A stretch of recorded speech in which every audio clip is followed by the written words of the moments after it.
আমরা নিষিদ্ধ সংগঠনের নেতাকর্মীদের পুনর্বাসনের নিন্দা জানাচ্ছি। নর্থ সাউথ বিশ্ববিদ্যালয়ের শিক্ষার্থীদের সাথে সার্জিস আলমের বিরোধের মধ্যে কোন ছাত্র দলের নেতা কর্মীর উপস্থিতি ছিল কিনা আমরা তা পর্যালোচনা করে দেখছি। তথ্য উপত্য সংগ্রহ করার কাজ চলছে। যদি ছাত্র দলের কারো কোনো ন্যূনতম অসাংগঠনিক সংশ্লিষ্ট থেকে থাকে তাহলে আমরা ছাত্র দলের পক্ষ থেকে আন্তরিকভাবে দুঃখ প্রকাশ করছি। একই সাথে বেসরকারি বিশ্ববিদ্যালয়ের শিক্ষার্থীদের সাথে ঘটে যাওয়া ঘটনার দায় ছাত্র দলের উপর চাপানোর কৌশলের বিরুদ্ধে আমরা নিন্দা ও প্রতিবাদ জানাচ্ছি। সবাইকে ধন্যবাদ।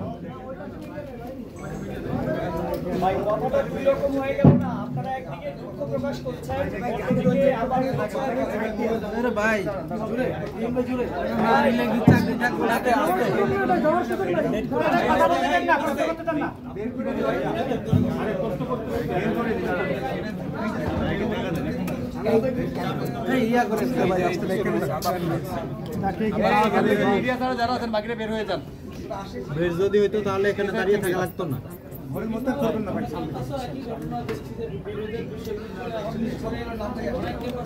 সামনে ব্লক করে রাখছে, আমরা কেমনে নিব?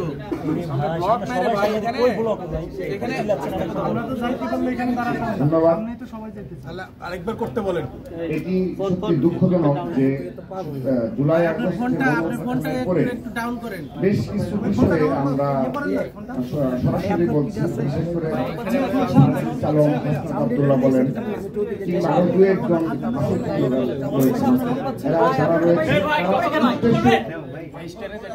তারা উদ্দেশ্য প্রণোদিত ভাবেই ছোটখাটো ঘটনাতেও আমাদের ছাত্রদলের নাম জড়ায়।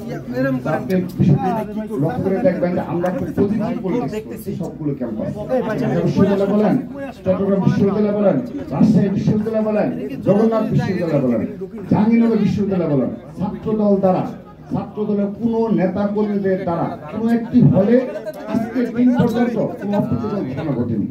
বরঞ্চ আমাদের সামান্যতম কোন সাংগঠনিক তৎপরতা যদি আমরা প্রকাশ না করা সত্ত্বেও হলগুলোতে সেখানে দেখবেন যে তারপরও ব্যক্তিগত কোনো ঘটনা ঘটে থাকবে 7 মাসে এক দুটি ব্যক্তিগত ঘটনা ঘটেছে, তারপর অবশ্যই সেটি তারাও আবার স্বীকার করেছে এক দুদিন করে।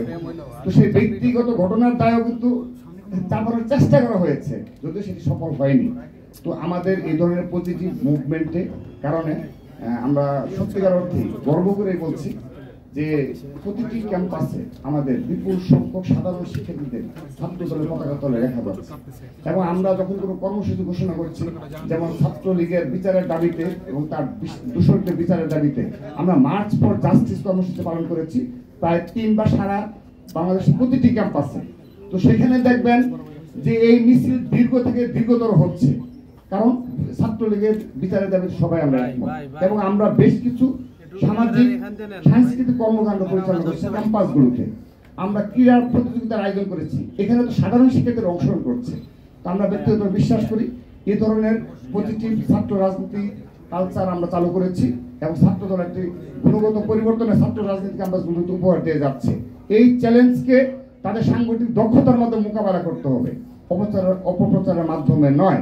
সেজন্য আমরা বিরোধীদের অনুরোধ জানাচ্ছি, আপনারা সাংগঠনিক ভাবে নিজের দলকে সুসংগঠিত করার মাধ্যমে ছাত্র রাজনীতি গুণগত পরিবর্তন নিয়ে আসবেন এবং ছাত্র দলকে যদি আপনারা মনে করেন যে মোকাবেলা ক্যাম্পাসগুলোতে সে দল প্রতিযোগিতামূলক ছাত্র রাজনীতি উপহার দেবেন, আমরা মোস্ট ওয়েলকাম জানাচ্ছি।